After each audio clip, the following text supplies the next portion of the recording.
punya telinga masalahnya. Jadi turunin aja.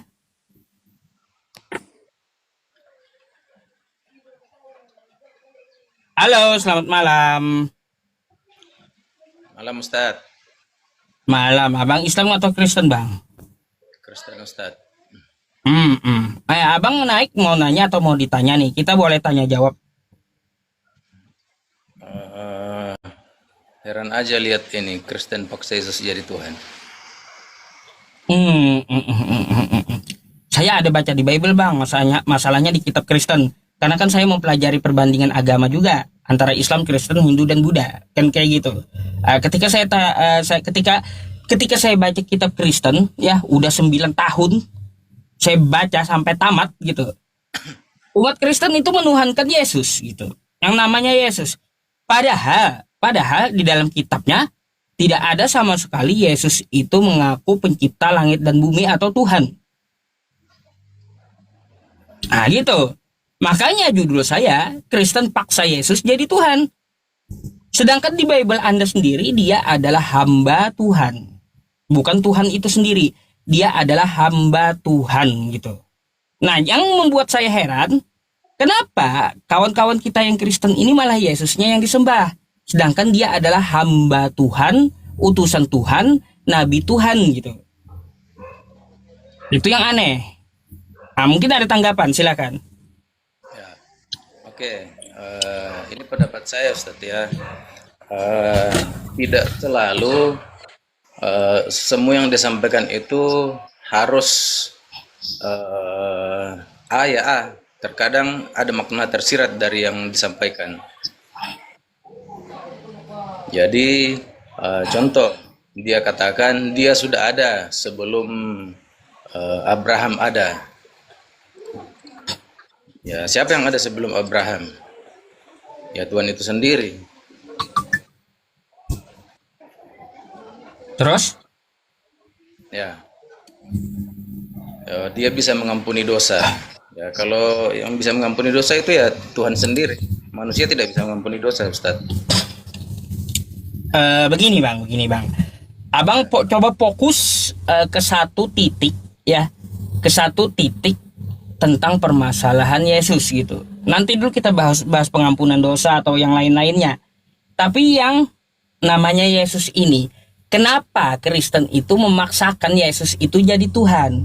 Padahal kan Yesus itu adalah seorang manusia biasa yang mana dilahirkan dari Maria, atau yang kita kenal dari Bunda Maryam, yang beliau adalah seorang perawan gitu.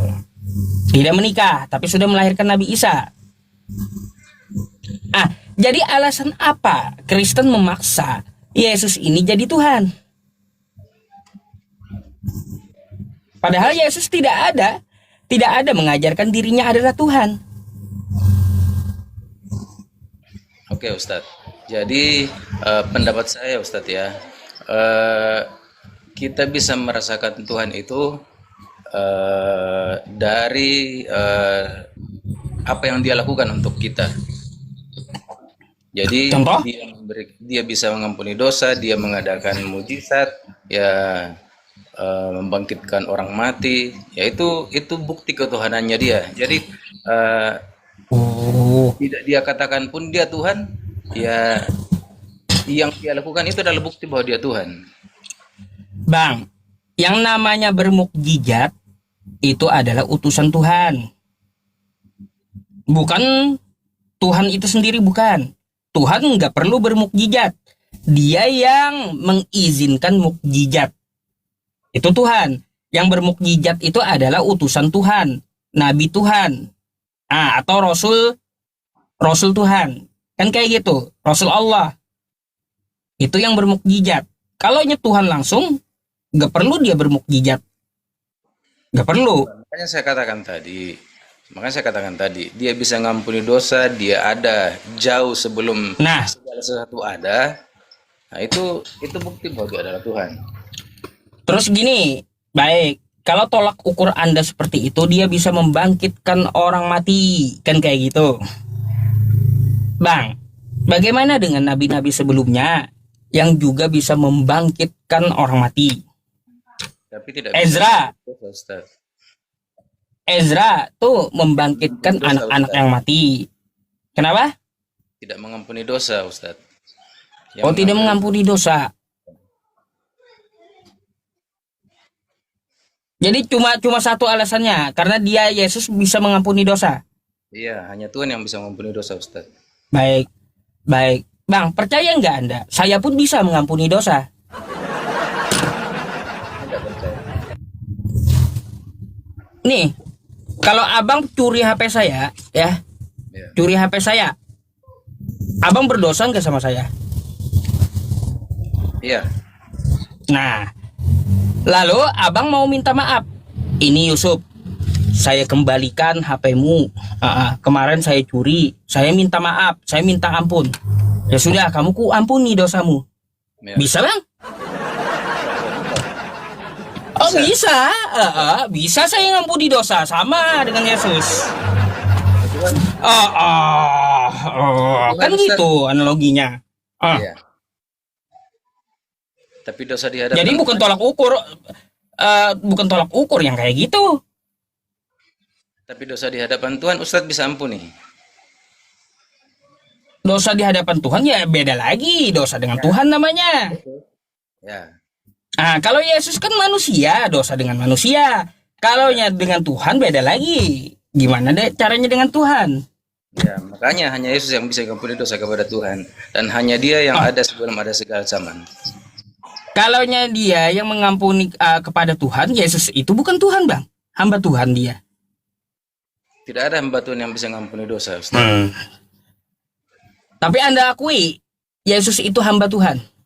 Ya, Anda akui Yesus itu hamba Tuhan. iya hamba Tuhan. Oh ya, Tuhan. jadi hamba Tuhan ini menghapus dosa kata Anda. Kan analoginya sama dengan saya tadi ketika Anda mencuri. Nah kalaunya langsung ke Tuhannya kayak gimana? Kan kata Anda, Bang, nggak ada di Kristen itu minta ampun itu langsung ke Tuhan, pasti lewat Yesus, betul nggak? Iya, karena Yesus itu Tuhan sendiri. Nah, di situ salahnya kalian. Ya. Di situ. Makanya kata Yesus pada hari akhir ya, aku akan berterus terang kepada mereka. Mereka sering pakai nama Yesus gitu. Mengadakan mukjizat pakai nama Yesus, menyembuhkan orang sakit pakai nama Yesus. Ya. Apa kata Yesus? Akan kuusir mereka. Enyahlah daripadaku kalian semua pembuat kejahatan, kata Yesus. Ya. Dikit-dikit pakai kata Yesus. Maksud Yesus itu ya langsung sembahlah Allah. Lukas 4 nomor 8. Sembahlah Allah. Hanya. Nah, Anda berarti nggak baca kitab Anda. Allah bukan Allah, bukan Allah. Ustadz. Nah, Ustadz, itu kan terjemahan dari Ustadz. Itu kan terjemahan yang menyerap kata Arab, Ustadz. Tapi terjemahan Allah, menyerap kata Arab. ya, Allah di situ adalah Allahnya orang Israel, bukan Allahnya. Israel nggak punya Allah, Bang. Ya,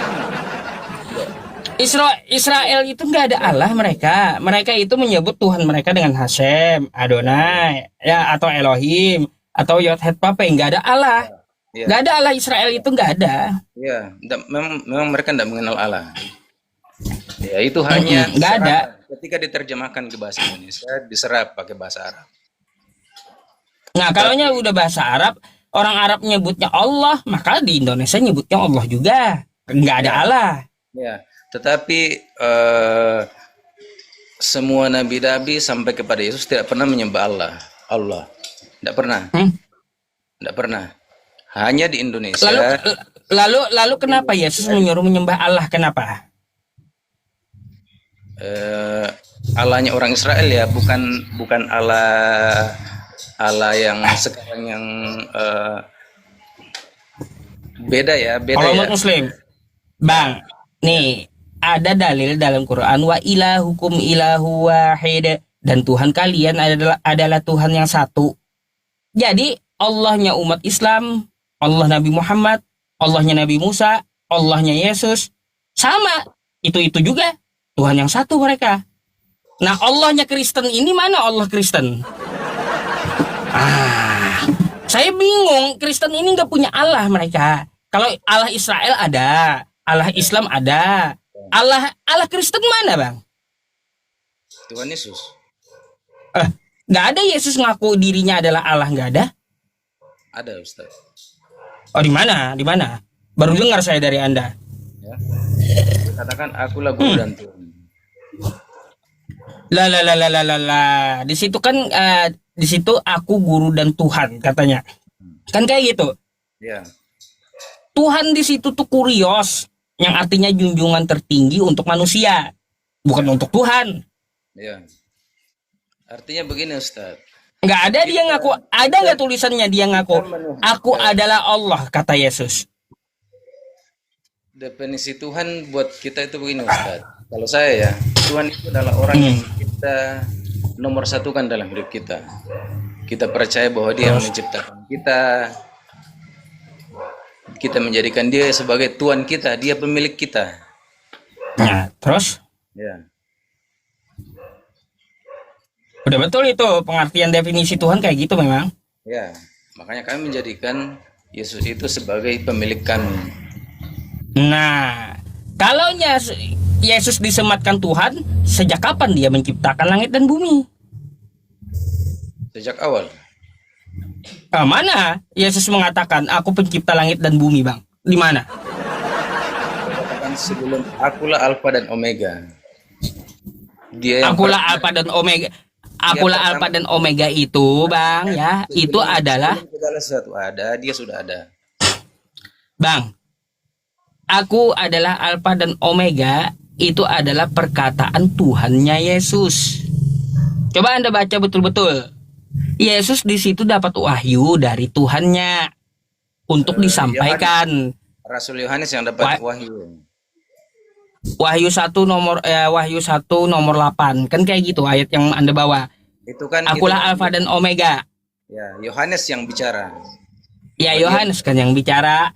Jadi Yohanes itu dia menggambarkan Yesus itu terima firman, terima wahyu dari Tuhan untuk disampaikan kepada manusia. Apa isi firman Tuhan? Isinya adalah akulah Alfa dan Omega. Bukan Yesusnya yang Alfa dan Omega. Berarti artinya nih, coba Anda baca. Bentar. Nanti dikira saya ngibul pula. Ya. Data. Tuh diteriakin orang data. Saya harus pakai data, Bang. Nih. Di kan yang Anda maksud Wahyu 1 nomor 8. Aku adalah Alfa dan Omega kan? Nah, coba kita lihat dulu perikopnya. Nih ya. Perikopnya. Nih, kita lihat judulnya. Inilah wahyu Yesus Kristus yang dikaruniakan Allah kepadanya. Tuh, supaya ditunjukkannya kepada hamba-hambanya apa yang harus segera terjadi. Tuh ya. Jadi wahyu Yesus Kristus di sini dikaruniakan dari Allah. Apa saja yang disampaikan oleh Yesus ya? Salah satunya nih ya, salah satunya kata Yesus, wahyu dari Tuhan itu adalah aku adalah Alfa dan Omega, firman Tuhan Allah, atau bukan firman Yesus. Ustadz, Ustadz, itu tulisan merah. Ustadz baca di semua Alkitabnya, setiap Yesus yang bicara itu adalah perkataan Yesus, Ustadz. Tahu ini perkataan Yesus memang betul. Ya. Ya, perkataan Yesus ini bukan berarti dari dirinya sendiri, tapi dari yang mengutus dia nih. Bukan dari dirinya sendiri. Yohanes 5 nih.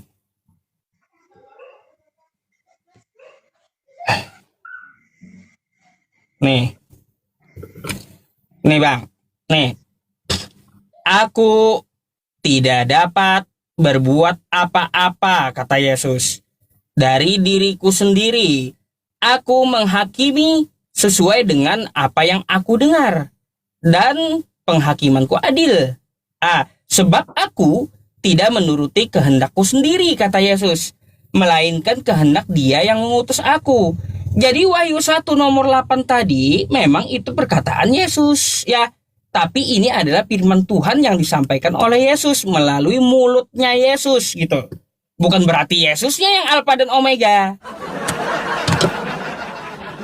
Gitu maksudnya Bang. Itu kan pemahaman Ustadz. Itu kan pemahaman Ustadz. Loh. Bukan pemahaman saya, ini tertulis di kitab Anda apa yang dikatakan oleh Yesus. Jadi Bang ya, kalau Anda nih ya, kalau Anda seorang Kristen, ayat-ayat yang kayak gini di tempat kami juga ada Bang. Juga ada. Contohnya nih ya, Toha ya, Quran surah Toha ayat 14. Bunyinya kayak gimana? Innani anallah la ilaha illa ana fa'budani wa aqimis sholata li dzikri. Itu mulut Nabi Muhammad Bang yang mengucapkan. Mulut Nabi Muhammad. Apa artinya?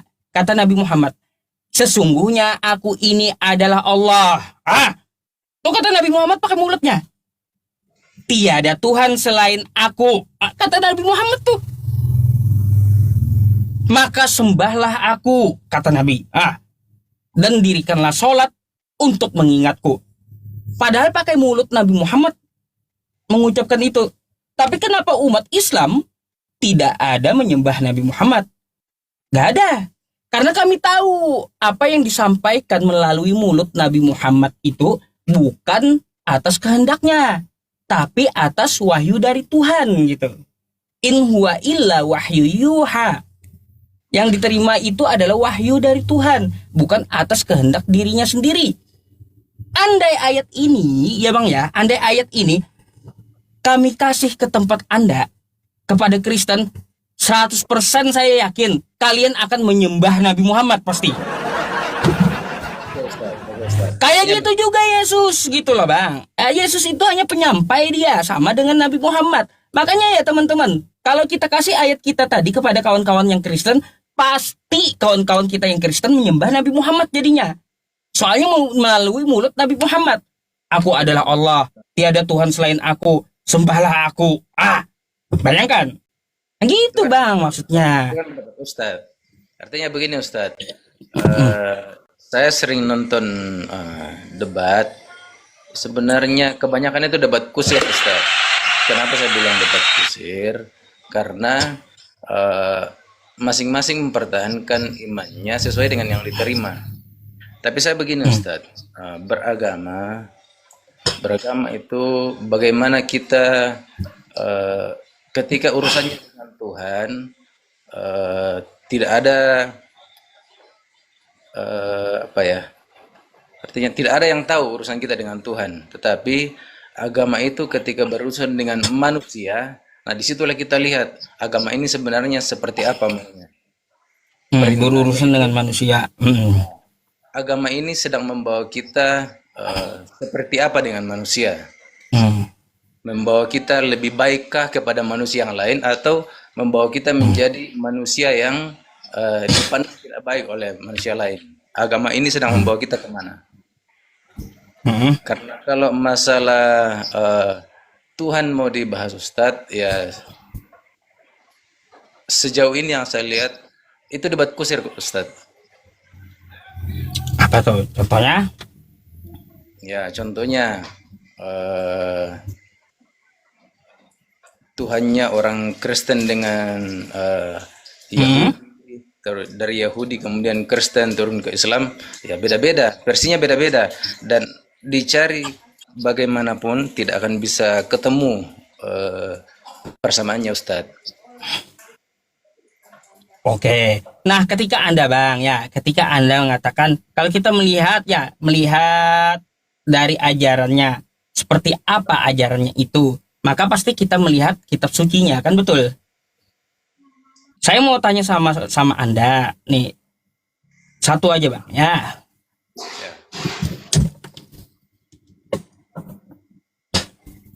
Nih saya baca dulu ya, Lukas 14 nomor 26 ya.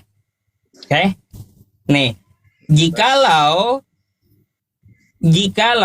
seorang datang kepadaku dan ia tidak membenci bapaknya, tidak membenci ibunya, ya, istrinya, anak-anaknya, saudara-saudaranya, laki-laki atau perempuan, bahkan nyawanya sendiri, maka ia tidak dapat menjadi muridku.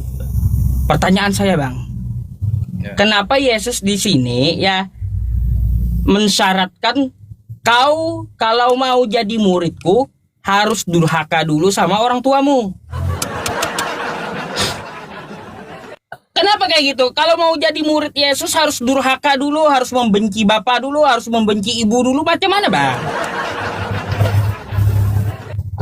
Itu kayak gimana maksudnya? Ya, Oke. Pada kenyataannya Ustadz, kebanyakan yang menyesatkan adalah keluarga sendiri. Jadi ketika mereka mau benar-benar beribadah kepada Tuhan, ada saja orang, ada mungkin bapaknya, ibunya yang mencoba membuat mereka tidak fokus kepada Tuhan. Nah, itu yang harus dibenci, Ustadz. nah, jadi syaratnya tadi kayak gimana, Bang? Syarat untuk menjadi murid Yesus harus benci bapak, benci ibu, benci saudara. Apa seperti itu syaratnya yang baik untuk kita ikuti? Ini Ustadz. Konteksnya di sini adalah mereka yang tidak mengikuti perintah Tuhan, Ustadz. Jadi ketika mereka tidak mengikuti perintah Tuhan, itu yang kita benci, Ustadz. Loh, meskipun orang tua kita, Bang, ya kalau tidak mengikuti perintah Tuhan, maka kita tegur, bukan dibenci. Kalau ini Yesus ngeri kali.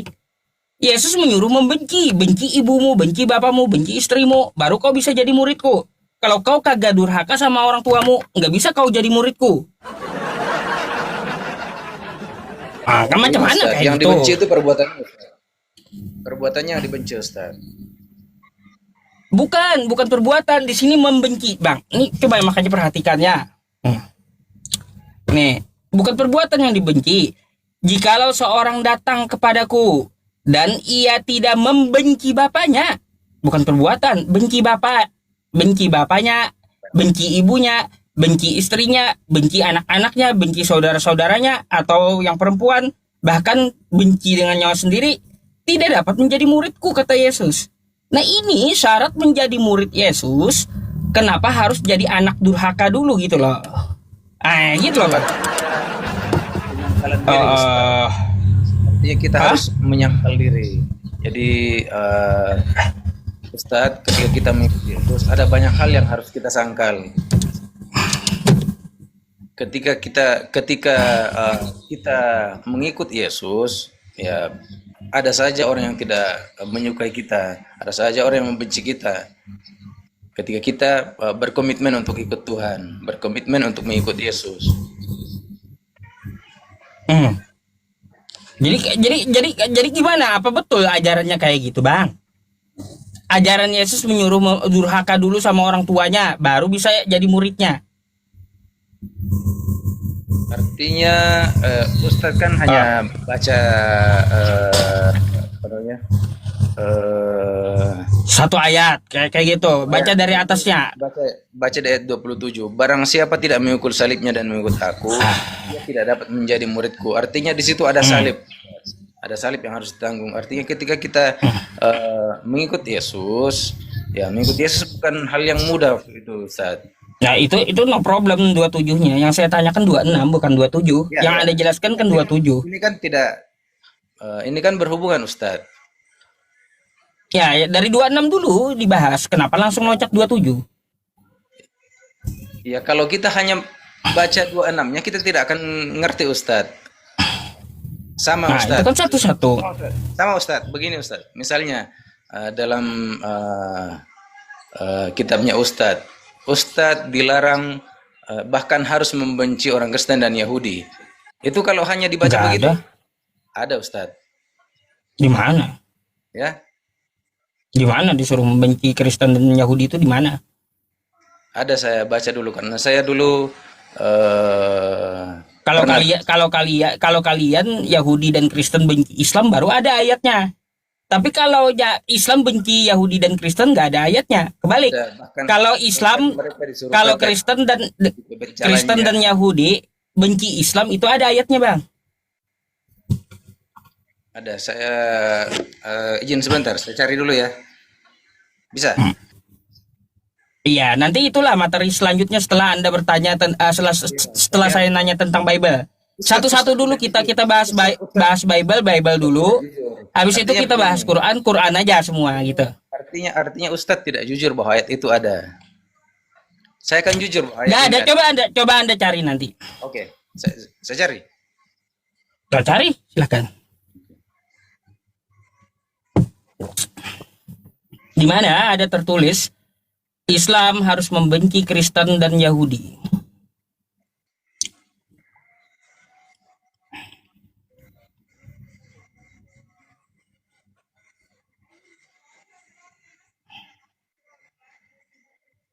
Kalau Yahudi dan Kristen membenci Islam ada.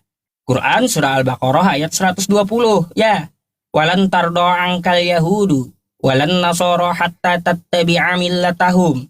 Yahudi dan Nasrani, ya Yahudi dan Kristen itu tidak akan pernah suka kepada kalian, hai umat Islam, sampai kalian mengikuti milah mereka, ajaran mereka. Ada.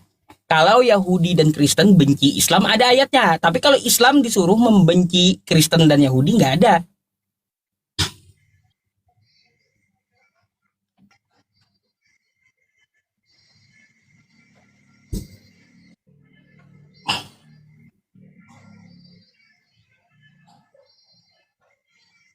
Mana coba?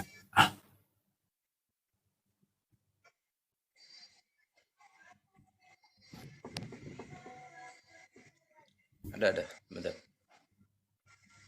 Kita kasih waktu surah apa, ayat berapa. Nanti saya bukakan buat teman-teman juga di sini.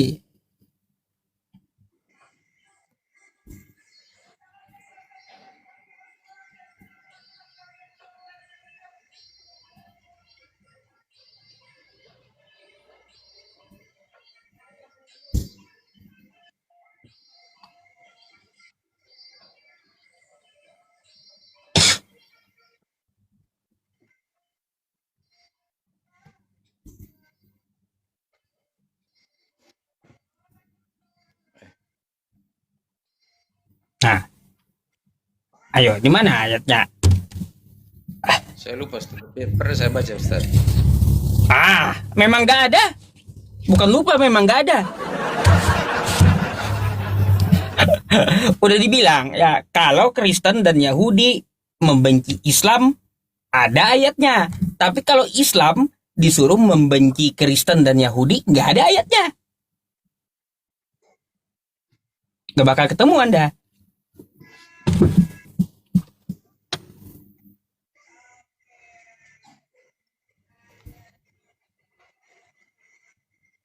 Iklan saja dulu Tat katanya. Nanti habis ini ya. Iklan aja dulu katanya. Ya, udah jam 21 iklan. Gak apa-apa, kita suruh cari.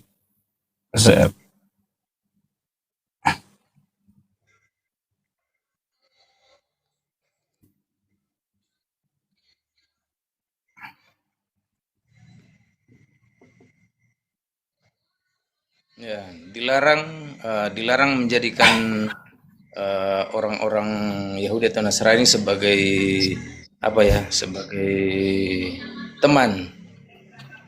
Sebaiknya teman. Al-Maidah 51 yang dibawa, gitu. Al-Maidah 51. Ya, mungkin saya lupa. Yang jelas ada tuh. Anda tahu gak bahasa aulia itu apa? Itu pemimpin.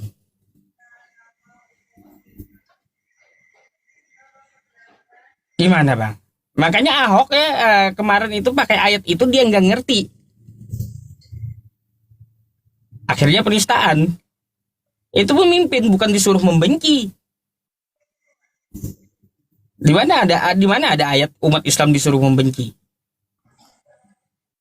Kalau Al-Maidah 51 itu ya ayyuhalladzina amanu la tattakhidul yahuda wan nasara auliya.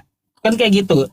Wahai orang-orang beriman, janganlah kamu menjadikan Yahudi dan Nasrani sebagai teman setiamu, ya mereka satu sama lain melindungi.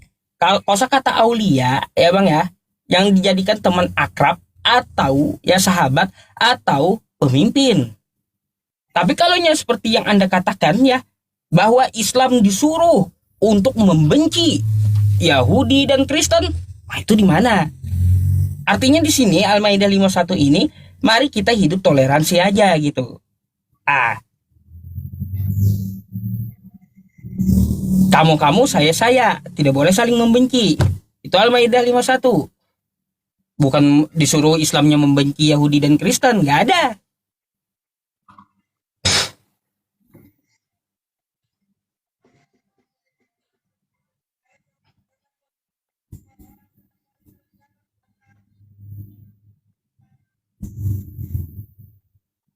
Nah, nggak ada kan Bang? Pusing Anda pasti. Gak bakal ada itu ayat, sudah saya bilang. Kalau saya hafal Quran saya Bang ya. Oktober 29, perangilah orang-orang yang tidak beriman kepada Allah Wah. sampai mereka berjizya. At-Taubah pula yang Anda bawa. At-Taubah itu tahu nggak Anda di mana turun ayatnya? Buat apa? Nggak ada juga di situ membenci Yahudi dan Nasrani juga nggak ada. Taubah 29 tuh. Ahli kitab di situ, Ustaz. Iya. Jadi gini, ini At-Taubah 29, qatilul ladzina la yu'minuna billahi wala bil yaumil akhir wala yuharrimuna ma harramallahu wa rasuluhu wala yadinuna dinal haqqi minal ladzina utul kitaba hatta yu'tul jizyah ayyadi wa hum sagirun. Ini Bang, ya konteksnya orang lagi perang. Iya, ayat perang Anda bawa di masa damai yang gak cocok. Ini ayat masalah perang. Kalau damai, disuruh membenci Yahudi dan Nasrani, nggak ada. Ini ayat perang Bang, ayat perang.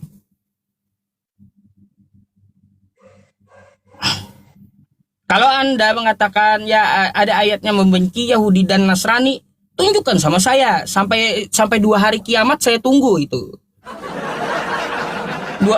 Dua hari sebelum kiamat saya tunggu ayatnya. Kalau ada di Al-Quran, Islam disuruh membenci Yahudi dan Nasrani, nggak ada.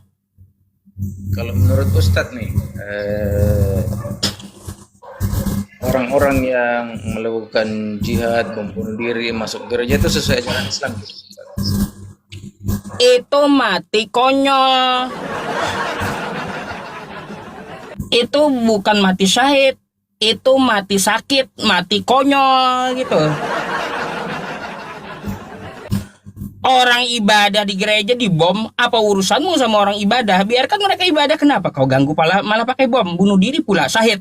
Bukan syahid, sakit kau ganggu ibadah orang. Gimana sih? Nabi saja ya teman-teman, kalau berperang kata Nabi, jangan diwanti-wanti Nabi, jangan kamu menyerang tempat ibadah mereka. Dan kalau ada yang lagi ibadah nggak boleh diserang kata Nabi. Tuh. Ini tiba-tiba ucu-ucu datang yang katanya jihad. Lalu masuk gereja, bom, orang lagi ibadah di gereja tuh. Kan kayak gitu. Oh, saya telah mati syahid. Bukan mati syahid, itu mati sakit. Mati sakit, mati konyol itu. Itu beda Bang. Jangan kamu lihat perilakunya. Perilakunya beda dengan ajarannya. Itu oknum yang kayak gitu. Mati sakit itu kalau ngebom gereja orang. Kira-kira ada nggak? Ada nggak Bang ayatnya yang seperti Anda katakan tadi? Kalau nggak ada ya udah Anda akui aja nggak ada. Nanti lain kali saya pasti, tapi Oh. saya lupa. Saya pernah baca Ustaz. Saya lupa. Pernah baca, tapi nggak ketemu.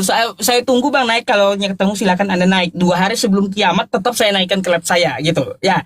Jadi gini Bang, ya. Di dalam agama Islam itu Anda bisa melihat di dalam Quran surah Al-Mumtahanah ayat 8. Apa kata Allah? La yanhakumullahu 'anil ladzina lam yuqatilukum fid din. Allah tidak melarang kamu untuk berbuat baik dan berlaku adil kepada orang di luar agama Islam yang mereka tidak memusuhi Islam. Bahkan kami di luar keluar agama Islam itu disuruh berbuat baik oleh Tuhan kami gitu, dan berlaku adil kepada kalian. Nggak sembarangan kalian minoritas udah kami habisin aja, nggak ada kayak gitu ajarannya, nggak ada. Jadi yang kayak gitu bang, oknum-oknum kayak Bom Bali itu kan siapa, ada di podcast kan dia tuh, Ali Imron itu. Apa kata beliau ini sekarang? Sadar beliau itu adalah ajaran yang salah gitu. Berapa banyak tuh podcastnya. Jadi kalau Anda menanyakan, ada muslim ya, oh katanya teriak Allahu Akbar, datang ke gereja orang lagi ibadah minggu ya, datang ke gereja, dibomnya gereja, apakah mati syahid? Bullshit, itu mati sakit, itu mati konyol. Iya, neraka tempatmu yang kayak gitu, ngebunuh orang. Mang qatala nafsam bi ghairi nafsin au fasadin fil ardi faka'annama qatalan nasa jami'a. Barang siapa membunuh satu manusia, maka dia seakan-akan telah membunuh manusia di muka bumi seluruhnya gitu. Itu dosanya. Beda bang, yang kayak gitu beda. Paham Islam itu banyak diselewengkan oleh oknum-oknum. Apalagi kan yang lagi viral nih bang, yang lagi viral tuh di TV tiap hari saya lihat tuh 50 santri kena kikuk-kikuk katanya. Ada nggak bang lihat tuh? Artinya itu semua agama ada Ustaz, ada oknum gitu. Kalau iya teman-teman, kalau ada orangnya di sini, ini power bank udah ke kepala pasti sama saya. Kayak gitu. Dari mana kau dapat ajaran kayak gitu tuh? Di mana? Adakah Nabi ngajarin gitu? Malah sakit hati Nabi gara-gara kamu yang melihat kelakuan kamu, sakit hati Nabi gitu. Jadi gedek saya, mau saya tempeleng pakai ini kiainya tuh, pakai modem. Pakai apa? Pakai power bank. Bikin malu umat Islam aja, terus bikin sedih Nabi aja gitu. Padahal dalam Quran dikatakan wala taqrabuz zina innahu kana fahisyah wa sa'a sabila. Dan janganlah kamu mendekati zina. Itu adalah suatu jalan yang buruk. Tiba-tiba pimpinan ponpes tuyul. Marah-marah sendiri ada juga saya bang yang kayak gitu. Iya.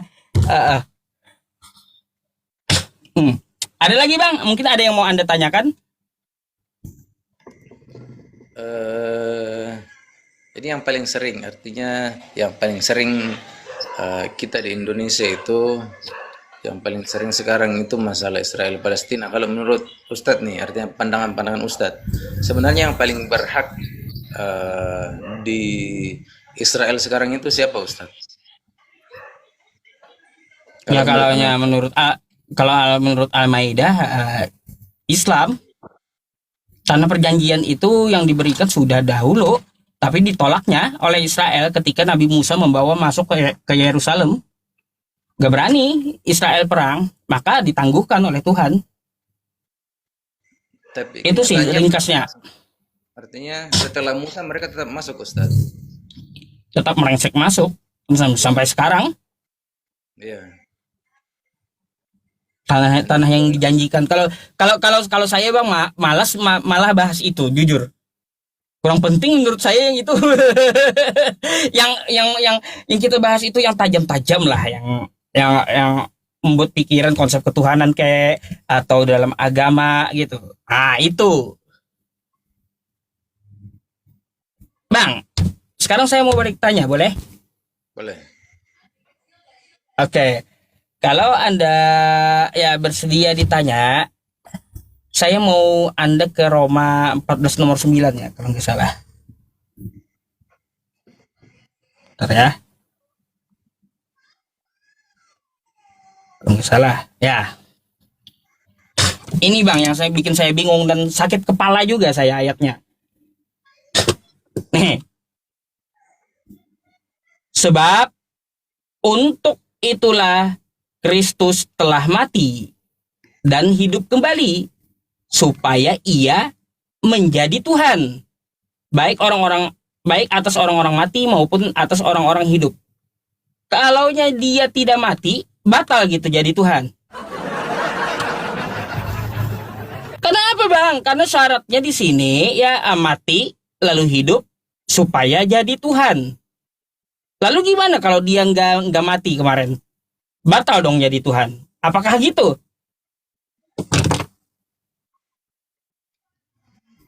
Aneh-aneh aja isinya.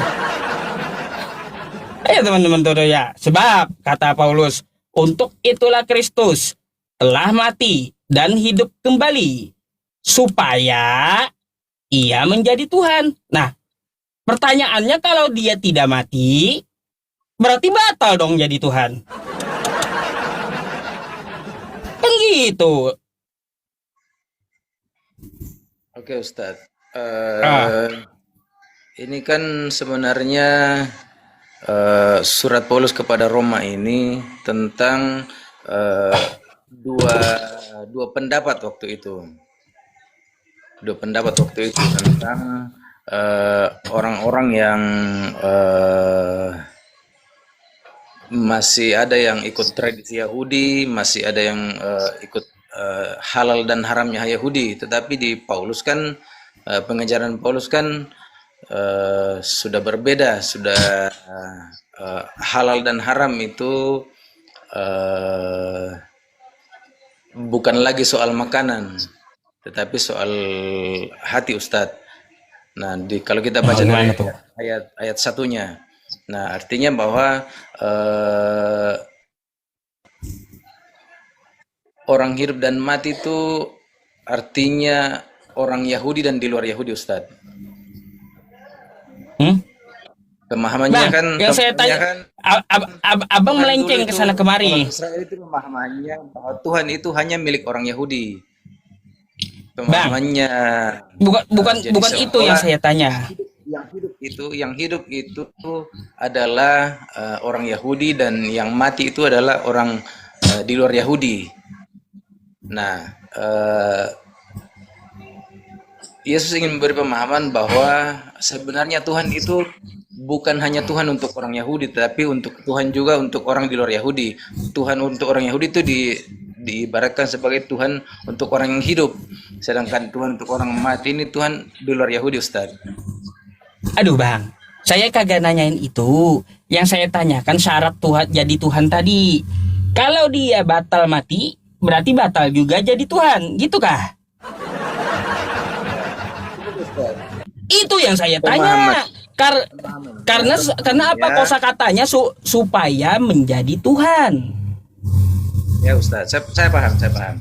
Artinya begini Ustaz, eh, pemahamannya bahwa waktu itu Tuhan itu hanya dianggap sebagai kepunyaannya orang Yahudi. Artinya yang punya hidup ini hanya orang Yahudi, dan di luar orang Yahudi ini tidak punya hidup. Mereka orang mati pada pandangan orang-orang Yahudi pada umumnya. Bahwa keselamatan itu hanya milik orang Yahudi. Ya, kehidupan itu hanya milik orang Yahudi. Tuhan ini hanya milik orang Yahudi. Hanya milik orang hidup, bukan milik orang mati, bukan milik orang di luar Yahudi, Ustadz. Nggak ngerti saya bang. Nggak ngerti penjelasan Anda. Ya. Nggak nyambung gitu. Nggak nyambung. Ya, yang saya tanyakan ini sama Anda. Ya bukan Yahudi atau Kristen. Syaratnya di Tuhan yang saya tanyakan. Sebab untuk itulah Kristus telah mati dan hidup kembali supaya ia menjadi Tuhan. Ah, kan kayak gitu supaya ia menjadi Tuhan. Koma di situ, Ustaz. Koma di situ, Ustaz. Pertanyaannya, Koma di situ, Ustaz. kenapa? Ada komanya di situ. Ya Ustaz. koma. Ada komanya di situ. Ada baik Ya. atas orang-orang mati maupun atas orang-orang hidup. Pertanyaannya, Bang, ya pertanyaannya, Iya, ya. Ustaz. Kalaunya Yesus ini batal mati, batal juga dong jadi Tuhan. Ini begini, Ustaz. Kayak gimana? Di situ kan koma, Ustaz. Artinya dia menjadi Tuhan baik atas orang mati maupun atas orang hidup. Artinya pemahamannya Tuhan itu dulu hanya dianggap miliknya orang hidup, bukan orang mati. Artinya hidup dan mati ini bukan soal hidup dan mati secara lahiriah, Ustaz. Tapi hidup itu artinya mereka orang Yahudi. Sedangkan orang mati ini adalah orang di luar Yahudi. Artinya Yesus itu dianggap Tuhan, hanya Tuhannya Yahudi waktu itu. Pemahamannya sebagai besar orang besar hanya Tuhannya orang hidup, bukan Tuhannya orang mati. Pusing abang nih penjelasannya kayak gimana. Emangnya syaratnya di Tuhan tuh apa sih bang? Supaya jadi Tuhan tuh apa aja syaratnya? Begini Ustadz, artinya dia sudah Tuhan, tetapi waktu itu pemahamannya orang, dia hanya Tuhannya orang Yahudi, dia hanya Tuhannya orang orang hidup, bukan Tuhannya orang mati, bukan Tuhannya orang di luar Yahudi Ustadz. Dia sudah Tuhan, tetapi pemahamannya orang di situ dia hanya Tuhan untuk orang hidup. Tetapi setelah kematiannya dia juga nggak ngerti saya, aneh gitu loh bang. ya, Jawaban anda ini aneh. ya, ya Ustadz ya. Saya perbesar ya Ustadz ya. Hmm.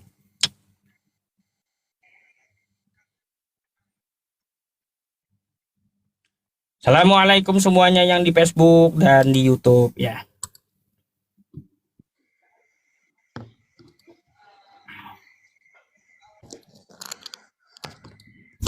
Saya balik ya Ustadz ya. Teman-teman yang belum subscribe channel YouTube saya, di subscribe ya teman-teman. Nama channel YouTube-nya Yusuf PI. Terima kasih. Facebook pun juga Yusuf PI. IG pun juga Yusuf PI ya. HP saya lobet Ustadz. Maksudnya begini. Oh lobet. Udah. Gimana? Ya HP yang ini. Maksudnya coba Ustadz baca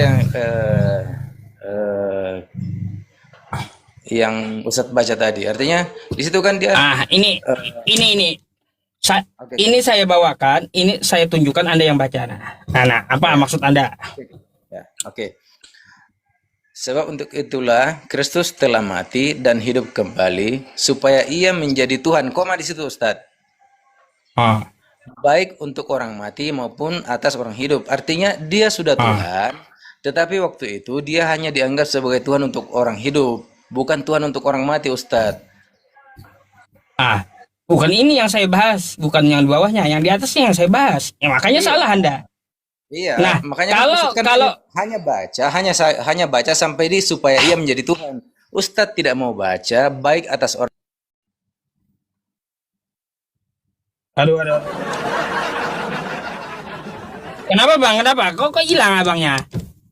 Hah?